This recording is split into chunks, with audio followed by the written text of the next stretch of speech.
ममोत्तम श्लोक जनेषु सख्यम संसार चक्रे भ्रमतस्व कर्मभि तन्माययात्मात्मचिदारगे स्वासक्त चित्तस्य नाथ भूया। उत्तम श्लोक ભગવાનના દાસોમાં મારો સ્નેહ થાય, મને વૈષ્ણવનો સંગ મળે આવતા જન્મમાં, સંસારમાં ન ફસાઉં, સંસાર ચક્રે ભ્રમતસ્વ કર્મભી। આ બધા જ પોતાના કર્મોને કારણે સંસાર ચક્રમાં ફરે છે, પણ વૈષ્ણવનો સંગ એ તો સંસારને છોડાવનારો। વૈષ્ણવનો સંગ મળે। 4 શ્લોકમાં સ્તુતિ કરી। ચિત્રકેતુનું આખ્યાન, અદિતિ અને દિતિના સંતાનોના ઉત્પત્તિનું વર્ણન આવ્યું, મરુદ્ગણોની ઉત્પત્તિનું વર્ણન આવ્યું, પુંસવન વિધિ બતાવવામાં આવી। આવો 6ઠા સ્કંદને સમાપ્ત કરીએ। ભૂતિવત કર્મ વાસના, 3 પ્રકારની વાસનાઓ મહાપ્રભુજી બતાવી, સદવાસના, મિશ્ર વાસના અને અસદ વાસના। સદવાસના દેવોની, અસદ વાસના અસુરોની ને મિશ્ર વાસના માનવની। પ્રશ્ન કર્યો છે સુખદેવજી આગળ। સુખદેવજીને પ્રશ્ન કર્યો પરીક્ષિતે કે આ ભગવાન દેવતાઓનો પક્ષપાત કરે છે અને અસુરો જોડે વેર કરે છે, અસુરોને મારે છે, તો શું ભગવાન પક્ષપાતી છે? સુખદેવજી સમજાવતા કહ્યું, આવો જ પ્રશ્ન રાજસુ યજ્ઞમાં ચર્ચાયો। જો હાથમાં ગુમડું થયું હોય અને એનો ઝેર આખા હાથમાં ફેલાઈ જાય તો ડોક્ટર કે હાથ કાપવો પડશે, નહીં તો જીવન અશક્ય બની જશે। તો એ હાથ કાપવો એ દ્વેષ નથી, પણ એ તો ઈલાજ છે, ઉપચાર છે। અસુરોને મારવા એ ભગવાનનો દ્વેષ નથી, એ તો ઉપચાર થઈ રહ્યો છે। અને આમ કહી પ્રહલાદનું આખ્યાન સંભળાવ્યું। હિરણાક્ષ વધ થયો એટલે એનો ભાઈ હિરણ્યકશિપુ ને મનમાં આવ્યું કે જે વિષ્ણુએ મારા ભાઈને માર્યો છે એની જોડે હું બધો લઈશ। એમ વિચાર કરીને તપ કરવા માટે જ્યાં નીકળ્યા નગરની બહાર, અને ભગવાન એક પક્ષી બનીને ઝાડ પર બિરાજી ગયા, જ્યાં પસાર થવા ગયો હિરણ્યકશિપુ અને પક્ષી બોલ્યું નારાયણ નારાયણ। અને આમને થયું કે ઓહો અપશુકન થઈ ગયું, મારા શત્રુનું નામ લેવાઈ ગયું, આજે નથી જવું, મુહૂર્ત સારું નથી, પાછો મહેલમાં આવ્યો। પત્નીને આશ્ચર્ય થયું, અરે આપ તો તપ કરવા ગયા હતા, પાછા ક્યાંથી આવ્યા? હિરણ્યકશિપુએ કહ્યું કે હું બહાર જતો હતો અને એક પક્ષી બેઠું ઝાડ પર બોલ્યું નારાયણ નારાયણ, અને પત્ની કયાદુ તો ભક્ત છે, એને આશ્ચર્ય થયું, અરે પહેલી વાર મારા પતિના મુખે ભગવાનનું નામ, લાવ 108 વાર લેવડાવું। અચ્છા શું થયું હતું પછી બતાવો તો। વારે ઘડીએ બોલાવે, અરે તને કહ્યું તો ખરા કે હું બહાર ગયો ને પક્ષી બોલ્યું નારાયણ નારાયણ। ભોજન કરવા બેઠા, પીરસતી જાય ને કહે આ સવારે શું થયું હતું? અરે તને બતાવ્યું તો ખરા કે હું જતો હતો ને પક્ષી બોલ્યું નારાયણ નારાયણ। એમ આખા દિવસમાં 108 વાર પ્રભુનું નામ લેવડાવ્યું, સંબંધ થયો અને પ્રહલાદ જેવો ભક્ત એમના ગર્ભમાં તપ કર્યું છે ભારે। બ્રહ્માજી પ્રસન્ન થયા અને કહ્યું કે મને અમર થવાનું વરદાન જોઈએ।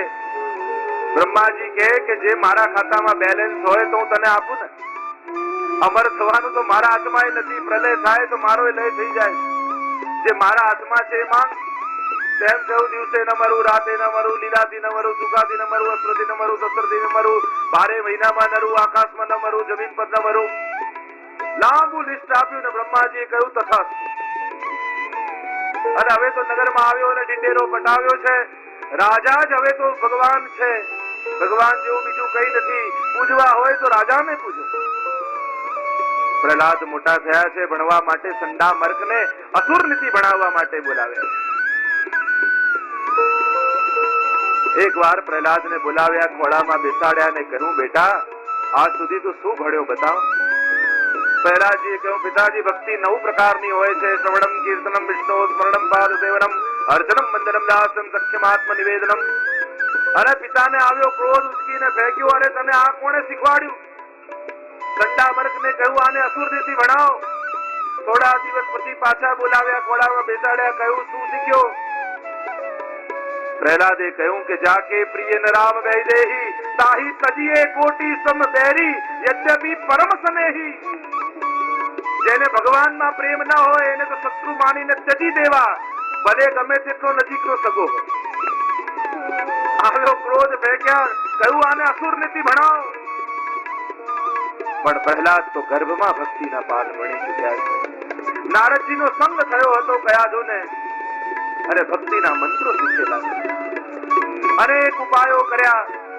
મદમસ્ત હાથીને બોલાવ્યો છે, બાંધ્યા છે પ્રહલાદજીને. છોડ્યો હાથીને, કહ્યું કે હમણાં પ્રહલાદને મારી નાખશે ને પ્રહલાદ તો એક જ ભગવાનનું ગાન કરે છે. ક્રોધાયમાન થયા છે. ઘણાએ કોશિશ કરી મનાવવા માટે, પ્રભુનો ક્રોધ શાંત થતો નથી. પ્રહલાદને દેવતાઓએ કહ્યું કે તમે જઈને મનાવો. અને પ્રહલાદને જોઈને ભગવાનની આંખોમાં અશ્રુપાત થવા લાગ્યો. એને પોતાના ખોળામાં બેસાડી દીધો અને ગાય જેમ વાછરડાને ચાટે એમ નરસિંહ ભગવાન પ્રહલાદને ચાટીને વહાલ કરવા લાગ્યા. બહુ સુંદર સ્તુતિ પ્રહલાદજી કરી. ખૂબ લાંબી સ્તુતિ છે. પ્રભુ, ધન, કુલીનતા, રૂપ, તપ, વિદ્યા કોઈ પણ સાધન આપને પ્રસન્ન કરી શકતા નથી. આપને તો કેવલ આપની નિશ્ચલ ભક્તિ દ્વારા જ પામી શકાય. પ્રીતમ પ્રીત હી તે પૈયે યદ્યપિ રૂપ ગુણ શીલ સુઘડતા ઇન બાતન નરી થઈ. સુંદર સ્તુતિ કરી. વચન આપ્યું છે પ્રભુએ કે આજ પછી તારા વંશમાં હું કોઈનો વધ નહીં કરું. કંઈક માંગ તું મારી પાસે. પ્રહલાદજી કહ્યું કે આપ આપવા જ માંગતા હો ને તો એટલી કૃપા કરો કે મારા પિતાની દુર્ગતિ ન થાય. નરસિંહ ભગવાને કહ્યું કે તારા જેવો દીકરો કોઈના ઘરે જન્મે તો એમને મેની 21 પેઢીઓ તરી જાય. 7 પિતા પક્ષની, 7 મા પક્ષની, 7 સસુર પક્ષની, આમ 21 પેઢીઓ તરી જતી હોય છે જેના ઘરમાં તારા જેવો ભક્ત બાળક.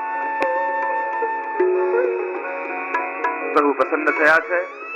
આવો સપ્તમ સ્કંદને સમાપ્ત કરી આગળ ત્રિપુર દહનની કથા આવે. માનવ ધર્મ, વર્ણ ધર્મ, સ્ત્રી ધર્મના ઉપદેશો છે.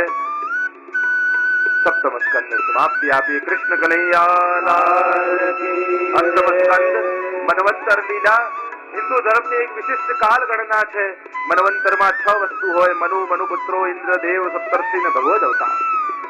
માનવ સંસારમાં જીવન જીવતો જીવતો ભૂલી જાય कि क्यारे काल आए जो जीव ने हाथी बनावे. क्योंकि जब भी मनुष्य का परिचय दिया जाता है तो भूतकाल से दिया जाता है. हम पूछे गाड़ी थी कि हाथी, कोठी थी कि हाथी, हाथी हाथी हाथी એટલે જીવને હાથી બનાવે. બધું જ હતું मगर मृत्यु अटल है, इसीलिए मृत्यु रूप ग्राहक को मगर की उपमा पग पकड़े खेचे છે. ડૂબવા લાગ્યો હાથી.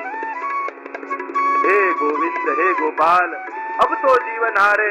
છેલ્લે કમળ લઈ પ્રભુને ધર્યું ને પુકાર કર્યો, હે હરી. અને હ બોલ્યો ત્યાં તો ભગવાન ગરુડ પર સવાર થઈ ગયા. રી બોલ્યા ત્યાં સુધી તો આવી ગ્રહાનો ઉદ્ધાર કર્યો. હવે જો અહીંયા આશ્ચર્ય એ થાય, બોલાવ્યા કોઈએ હોય ને કૃપા બીજા પર થાય. પોકાર કર્યો હાથીએ ને કૃપા કરી મગર પર.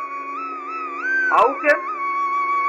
ભક્તોએ અર્થ એ કર્યા કે ભગવાન આવ્યા જ્યારે હાથીને બચાવવા, અને હાથીએ જ્યારે ભગવાનના નામનો પુકાર કર્યો ત્યારે આ મગરને થયું કે આ ભક્ત લાગે છે અને આ ભક્તના ચરણ પકડી રાખીશ તો મારો ઉદ્ધાર થશે.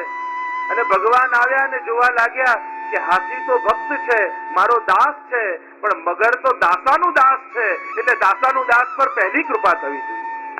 અને એટલે બોલાવ્યા ભલે હાથીએ, પણ કૃપા પહેલી